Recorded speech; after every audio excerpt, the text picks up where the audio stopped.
Hey everybody, it's Holly. Welcome back to part 8 of the student hat reaction series. We should be done within the next video or two, so hopefully I can get this one and then maybe a part 9 out, and then we'll be done. Originally, I did skip over the lecture series. Okay, so we're going to start with the HCO Bulletin of the 30th of October, 1978, called Courses, Their Ideal Scene. This references 5 other HCO policy letters: Keeping Scientology Working, Student's Guide to Acceptable Behavior, The Hidden Data Line, Supervisor Know-How, Running the Class, and What is a Course. I believe we already went through what is a course earlier in this one. There are 2 ways a course can be run. It can be in ethics or out ethics, and that's just Scientology speak for done Scientology's way that they say it should be, or not done that way. It's either Hubbard's way or the highway. An in-ethics course means that HCOB's bulletins are applied. Verbal data doesn't exist whatsoever. That's not a good thing. Schedules are strictly adhered to. Musters are held. The supervisor applies all the study tech, etc. An out-ethics course would be anything less, and sometimes becomes so obviously out-ethics that you see students goofing around on course, late arrivals for roll call, students taking cigarette breaks whenever they feel like it, verbal data running rampant, and a course supervisor that does nothing but stand around. There's such a thing as group agreement, and if a new student walks into an out-ethics course room, he will tend to go into agreement with it and join in. Now that reminds me of a trick that people pull on other people in an elevator. If you got a bunch of people in an elevator all in on it, and they're facing the opposite direction from the door, if a person comes into the elevator, they're more likely going to stare at that same direction and go with the group than be the one to face the door and do it their way. There's no in-between point. A course, or any activity for that matter, cannot be run semi-standardly or with pretty much in ethics. It must be run with totally standard tech and in ethics. If this is not the case, you'll get a gradually lowered ethics level, admin will go out, and standard tech slips down to some of the tech being applied when we can. When a student or supervisor goes into a course room and sees things that are out ethics or non-standard or not the way Ron says they should be, again, they believe that Ron is the only solution, he doesn't do something effective to handle the scene, then he himself will become part of it. He goes into agreement with it and will actually contribute to the out ethics. This situation is a widespread thing in our society today. It's not limited to our course rooms. You see it in marriages. It's become an acceptable thing to get divorced. Yeah, because not all marriages work and people realize that. Create broken homes. Cheat on your spouse. It's not acceptable in 100% of cases to cheat on your spouse. Now, you can be in an open relationship. Obviously, this was before that. Hubbard was before that. And he probably never even thought about that.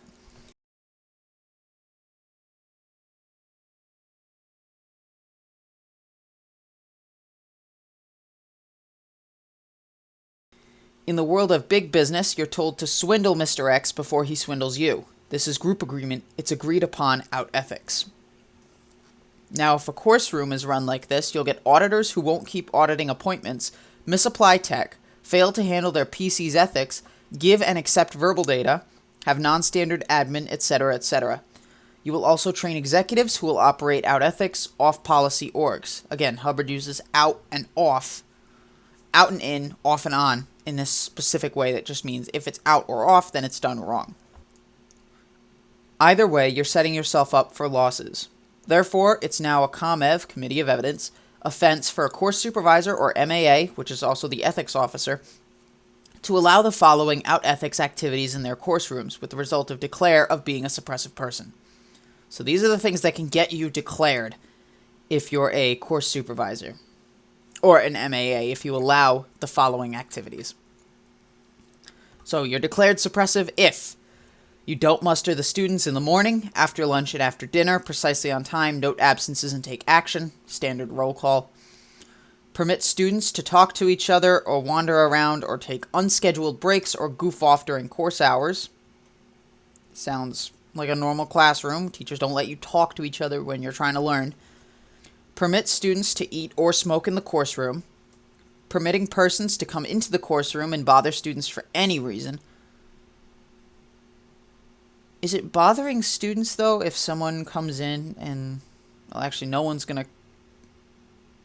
Because I'm thinking of it like this. I'm thinking of it as if, imagine you're back in school in your classroom or whatever, and someone comes in and says that someone needs to be dismissed. That's what I thought of, but my brain's kind of being weird like that, because obviously if you're in a Scientology course room, you're not getting dismissed at any time until the course ends. Supervisor standing around or sitting at his desk, not actively handling students who need help. You mean not actively bugging students about finding their MUs, and not getting students through their course and graduated. It goes without saying that all elements of the policy letter "What is a course" should be in on a course.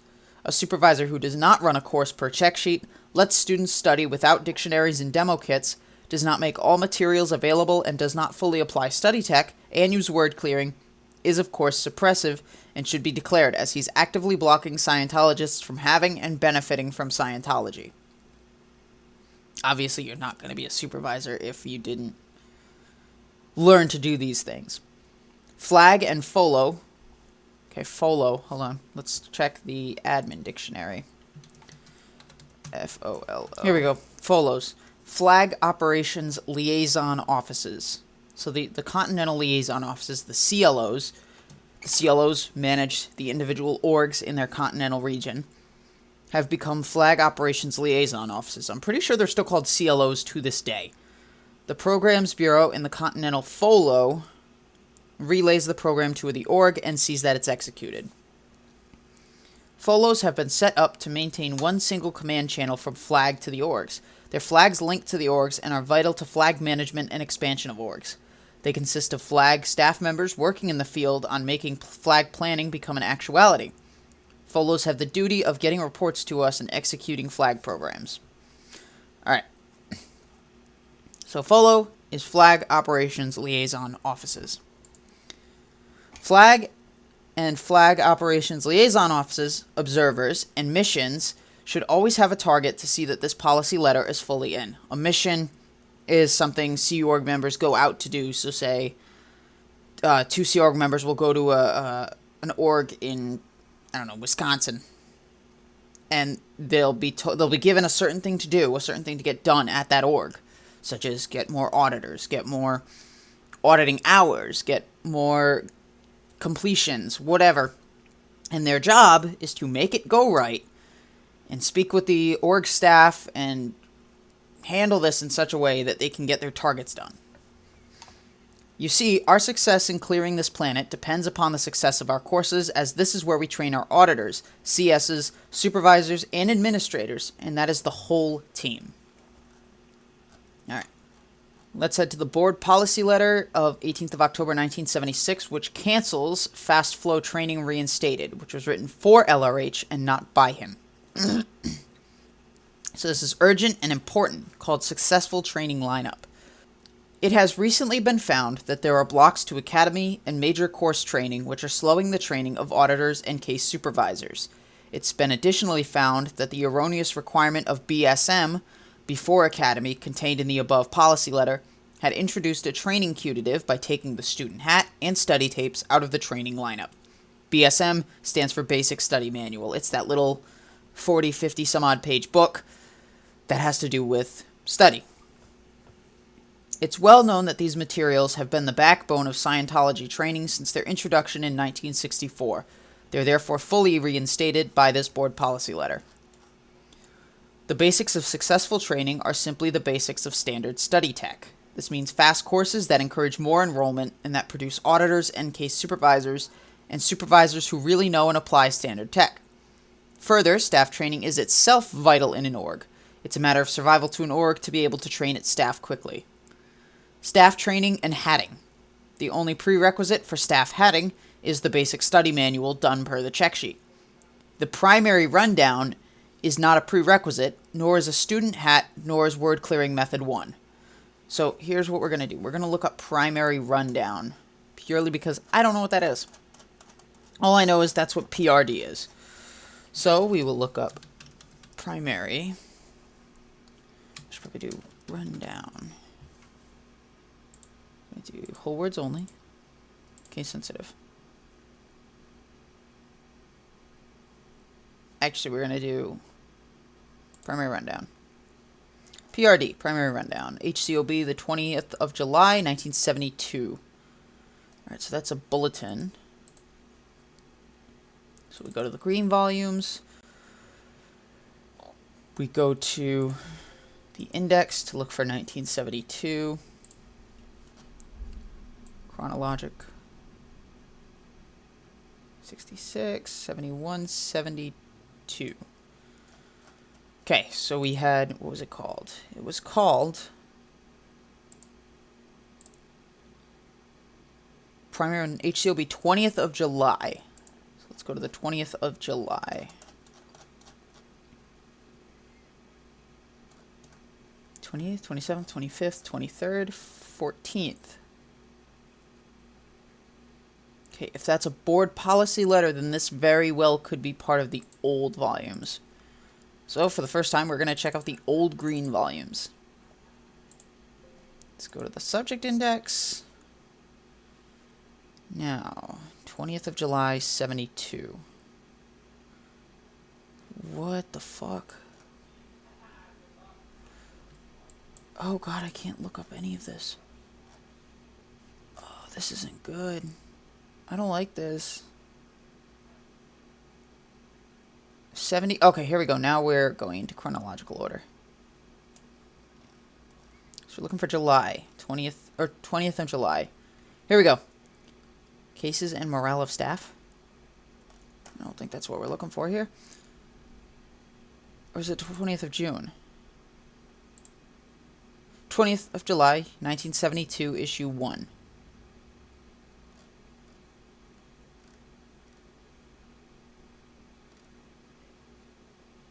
It's 20th of July, 1970. We don't have a 1972.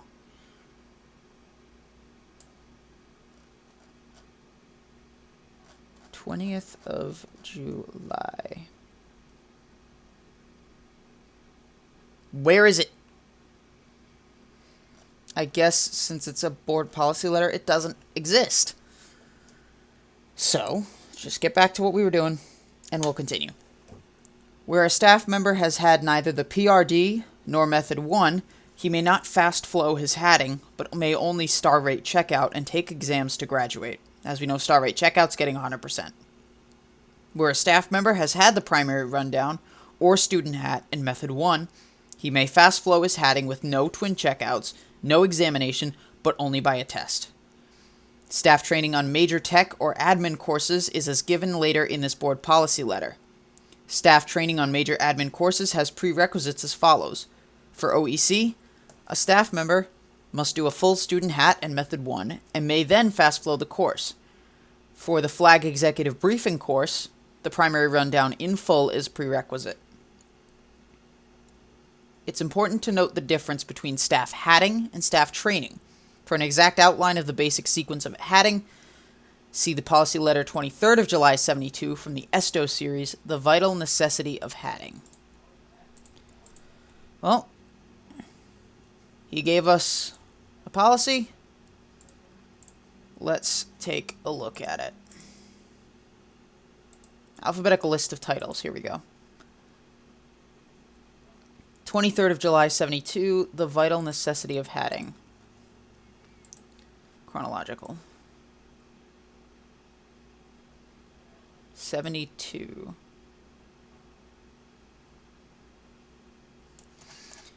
Okay. July. Vital Necessity of Hatting from the Basic Staff Hat, 216. So we shall go to the Basic Staff Hat, page 216. Hatting equals control. Alright. We'll look this over later. But at least we know we have this. Fast flow training rules. Following are the rules of fast flow training. The only prerequisite for a student, staff, or public to be able to fast flow his courses is the student hat and Method 1 word clearing. Where a student has already done the full primary rundown, he's also qualified to fast flow his courses. Requirements of twin training or checkouts for academy are suspended. The prerequisites for major courses and academy training are the student hat and Method 1 word clearing. The basic study manual as an academy prerequisite is abolished. Where a student has not yet completed his Method 1 word clearing, he is not to be held up or denied his academy courses or put onto smaller courses, but may get on with his academy doing star rate checkouts and examinations to graduate while completing Method 1. The student hat course, including study tapes, is one time only, free and mandatory for any major course. Note, a full academy package 0 to 4 must be purchased in order for this offer to be applicable, not just individual levels. Of course, so you have to pay more money to get free stuff. It's technically not free because you're paying for a full fucking academy package. So I think Hubbard's just fucking lying here. Method 1 word clearing must be fully done with each word taken to floating needle as well as floating needling the final assessment. Method 1 may be done either on a student co-audit or in the Hubbard Guidance Center. If purchased in the Hubbard Guidance Center, professional rates apply for those students who have purchased the full Academy 0 to 4. If done on a student co-audit, the Method 1 co-audit course must be completed and is free for those students who have purchased the full Academy 0 to 4. The above rules apply to OEC training, that's the Organization Executive course. The above rules apply to Advanced Orgs and St. Hills. Method 1 word clearing is not a prerequisite for the HSDC or HPDC, but is advised. So let's take a look at HSDC. Hubbard Standard Dianetics course. So you have the Hubbard Standard Dianetics course, and I'm assuming this is the Hubbard Professional Dianetics course. Fast Flow and Qual. Students who graduate Academy training Fast Flow are not made to take examinations. Courses are passed by attestation at certificates and awards that the student has A. enrolled properly on the course, B. paid in full for the course, or has signed a no-charge invoice in the case of a staff contract of 2.5 or 5 years, C. studied and understands all the material on the check sheet, and E. Where's D? Okay, I guess they missed it. And E. can produce the result required in the materials of the course. Internships and high crime checkouts requirements remain as issued. High crime checkouts and cramming actions requiring star rates are done star rated and not fast flow. Obviously, they require star rates, so you have to do star rates. Internship graduation requirements are that a full internship as formal auditing experience is completed.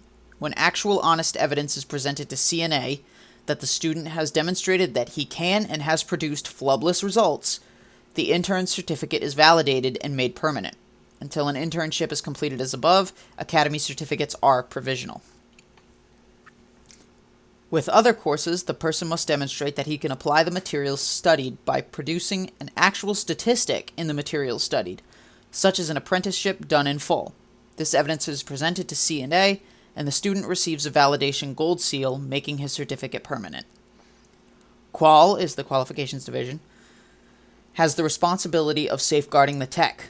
Qual must be very strong to fulfill its responsibility, especially under fast flow training. Ethics must be accurate and not neglected. Ethics exists to get tech in. False attests on fast flow get immediate cancellation of certificate and a condition of doubt. A provisional certificate expires 1 year from date of graduation if not validated.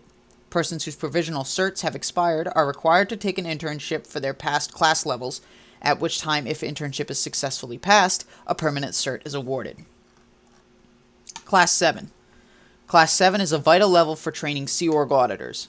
Orgs should have at least 2 Class 7s on a 5-year contract to deliver power, it's a type of processing, to contracted staff. Class 7 is not prerequisite for Class 8. You would think that Class 7 would be a prerequisite for Class 8. The Class 7 course is not now available for public, but may be delivered to Org auditors on a valid and proven 5-year contract, and to Sea Org auditors only. Importance. The importance of top-notch 100% standard training on academy and higher-level tech and admin training courses cannot be stressed enough. The foundation of this is strong standard study tech. Auditors and CSs and supervisors and executives who have not gotten infirm study tech basics have been seen to fail time and again and to themselves be sources of out-tech, declining delivery, and declining income. Full study tech is hereby going back in with a crash. Staff only are allowed to do BSM as a hatting prerequisite, and that is only a study boost, not a full grounding in study tech. The BSM may, of course, be sold separately, but does not fulfill any study requirements except for staff hatting or public mini-courses. The full technology of Dianetics and Scientology is there to be duplicated and applied. Please see that it is.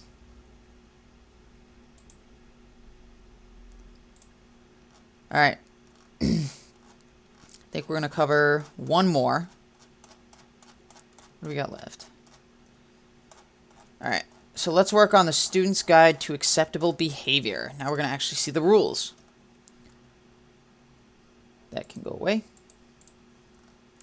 Okay, so this is the HCO policy letter of the 15th of December 1965. Student's Guide to Acceptable Behavior. General. Adhere completely to the Code of a Scientologist for the duration. Adhere completely to the Code of a Scientologist for the duration of the course and behave in a manner becoming to a Scientologist at all times. Get sufficient food and sleep. Always eat breakfast before class and morning session. When being a pre-clear, be one, not a student or auditor. When being an auditor, be an auditor, not a student or pre-clear. When in class and lectures, be a student, not an auditor or a pre-clear. Get off all your known withholds. Here's the sec checking. Or just confessionals. Know definitely that you have absolutely no hope for case advancement unless you get these known withholds off to your auditor. Basically, tell us all your secrets, and we'll put them in your PC folder so we can use them later if you decide to leave. Any violation of rules must be reported by the auditor on the auditing report for the pre-clear so that there no longer withholds from L. Ron Hubbard, Mary Sue Hubbard, or supervisors. If you don't know something or are confused about course data, ask a supervisor or send a dispatch. Supervisor's just going to tell you to find your misunderstood word. Do not ask other students, as this creates progressively worsening errors in data. I disagree. Also, dispatches from you to LRH will be relayed if you place all such in the basket marked students out. Students may only use the coin box telephone during non-class periods. Alright, so you can tell. This is old. I mean, this is from 1965, so this has to do with St. Hill and other orgs. You must get the permission of the office of L. Ron Hubbard to leave course before you're allowed to leave. You won't be released if there's any doubt that you are inadequate technically or your case is considered in poor condition. Give an advanced warning as to when you're leaving. So you have to get permission to leave course before you're allowed to leave. So again, this is about making them the authority, not you. So you develop a mindset where you say, I can't leave if I don't get permission. You can stand up and walk out anytime. Doesn't matter. People got shit to do. They shouldn't need permission to leave. We're not 5-year-olds who are talking to their teacher. You're not even a fucking teacher. You're a course supervisor. You can't do anything that a teacher does. Auditing. Do not consume any alcoholic beverage between 6 a.m. on Sundays and after class on Fridays. Number 9. Do not consume or have administered to yourself or any other student any drug, antibiotics, aspirin, barbiturates, opiates, sedatives, hypnotics, or medical stimulants for the duration of the course without the approval of the Director of Technology. Okay, so you're not allowed to take medication without permission. And I'd like to know what... You can't even take aspirin. Barbiturates, opiates, sedatives, hypnotics, or medical stimulants. Do not give any processing to anyone under any circumstances without direct permission of the DFT. Emergency assists are accepted. Do not receive any processing from anyone under any circumstances without the express permission of the DFT. Do not engage in any self-processing under any circumstances during the course at any time. Do not receive any treatment, guidance, or help from anyone in the healing arts, i.e. physician, dentist, etc., without the consent of the DFT and the ethics officer. Emergency treatment when the DFT is not available is accepted. So you're not allowed to get medical treatment. Again, you need permission. They've got, their rules are so strict. You can't take drugs. You can't give processing. You can't get processing. You can't engage in self-processing, despite the fact that you do that on the OT levels. Do not engage in any rite, ceremony, practice, exercise, meditation, diet, food therapy, or any similar occult, mystical, religious, naturopathic, homeopathic, chiropractic treatment, or any other healing or mental therapy while on course without the express permission of the DFT and ethics officer. That's stupid. That is stupid. That's definitely over the line. People can't even meditate. Do not engage in any exercise. On course, don't exercise on course. What the fuck does that have to do with anything?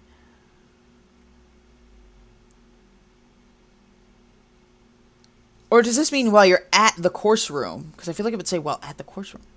While on course.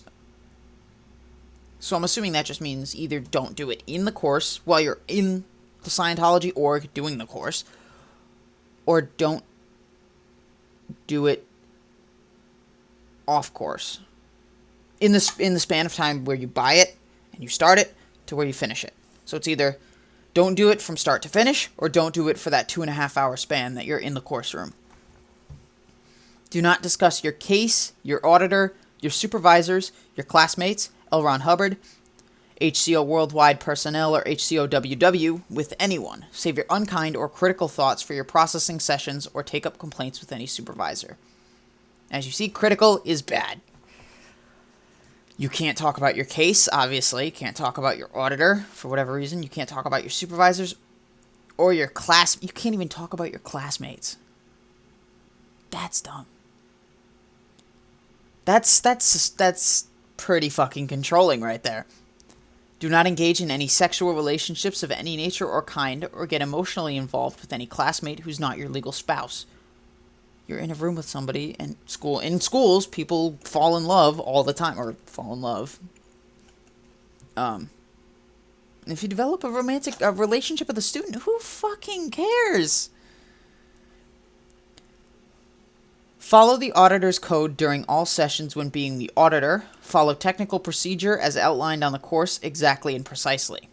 Be honest at all times on your auditing report forms, stating every process run, tone arm changes in times, sensitivity setting, cognitions of your pre-clear, and any changes of physical appearance, reactions, communication level, or otherwise what you observe in your pre-clear. Place all reports in the folder of your pre-clear after each session. Turn into the examiner for classification. Students must not read their own report folder or that of another student unless he's auditing that student. Premises. Do not make any undue noise either indoors or when leaving class. Use the correct entrances for entering and leaving the premises. Quarters. Do not put cigarettes out in plastic waste baskets or on the floors. Keep all your bulletins, supplies, and personal possessions in the space allotted to you and keep your space neat and orderly. Students are allowed to smoke during breaks only and always outside any study or auditing quarters. The basket marked Student In is the basket where all communications, bulletins, or mail to students are placed. Always check this basket daily to see if you've received any communications.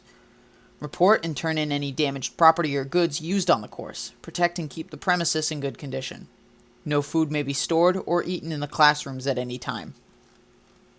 Schedules. Be on time for class and all assignments. Buy any books you need from the invoice clerk at the appointed times. Follow all schedules exactly.